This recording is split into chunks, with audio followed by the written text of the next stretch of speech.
Hello, it's K2 with another installment of working on my Gorton 9J vertical mill.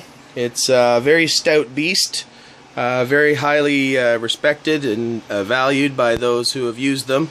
Very, very rigid, mostly because the ram up here is attached directly to the spindle casting. There is no facility for nod or tilt. Okay, so on the upside, you never have to tram the head, but on the downside, any angle adjustments are going to have to be through a tilting vise. Okay, in any case, there she be. Okay, looking good for 70 years old, I figure. All right. So I started all of this particular adventure with the downfeed unit here. Okay, the downfeed unit uses a motor which normally would sit here. Okay, and what it does is it runs a shaft into this gearbox. Okay, and come on, autofocus. Okay, and then that turns. Okay, the this shaft right here. I've got it currently locked out. Okay, but let's see here. Can I get that? That's not worth doing now. Anyways, so it turns this handle right here. Okay, and that's where the that's what controls the spindle up and down. Okay, so the problem was it's an 1140 RPM motor, and the 1140 RPM motor is running. Okay, that's supposed to be here at about 120 RPM. I counted the revolutions, so I know that it's, you know, plus or minus 2 or 3 RPM, you know, about 10 times too slow. So I really hoped that it was mechanical, and to that end, I took it apart. Okay, here's the stator over here. Okay, and there's my Rubbermaid parts washer that I rigged up out of a parts washer pump, a Rubbermaid container from Princess Auto, which is awesome. Okay, so here are the parts for the motor. Okay, and then there's one still in the bucket getting washed. Anyways, the problem is that it's not mechanical, which is a bummer because I know a whole lot more about mechanical things than I do about electrical things. So here is the beginning of today's saga. Okay, here's the main where the power comes in.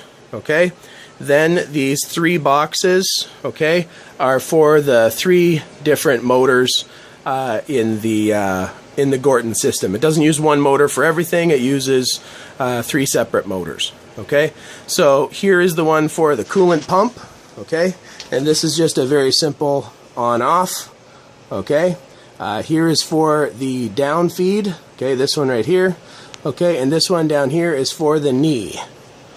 Okay, right? And essentially, this main, I guess you could say, is for the spindle. Okay, so it's 3 motors, not including the coolant pump. The coolant pump would normally sit back here. As you can see, there's nothing in there except this pain in the neck transformer, which we'll talk about it in a minute. Alright, so this is what we call, well, what I call anyway, the big scary box.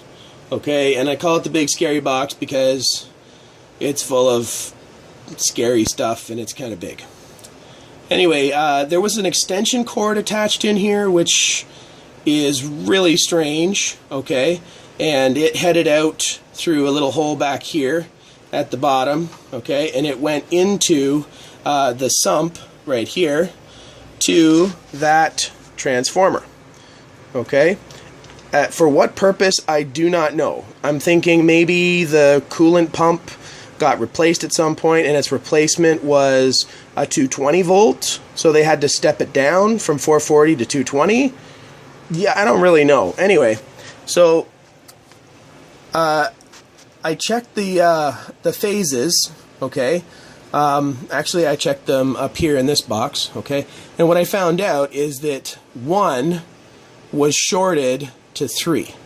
Okay, and according to what I've been able to learn about three-phase motors, that is what caused my low speed problem. So I had to figure out where that was coming from, or where the short occurred.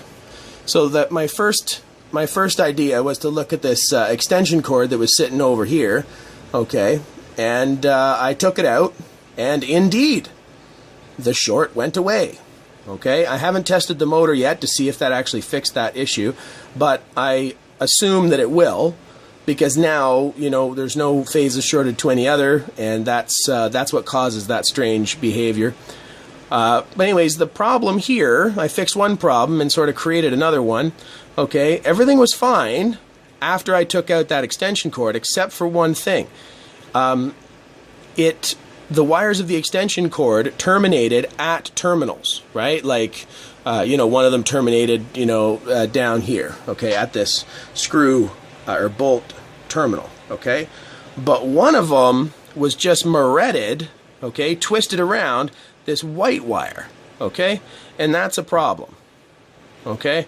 Because that white wire, it turns out, goes to my stop switch for the main spindle motor. Okay, so I don't know what that's going to do, but I'm thinking that it's not going to work very well if that wire is not connected where it's supposed to go. I haven't actually turned the power on and fired it up because I'm a little afraid of what might happen if I don't have that wire in the right place. Okay, so now we get to the challenge of the day. Okay,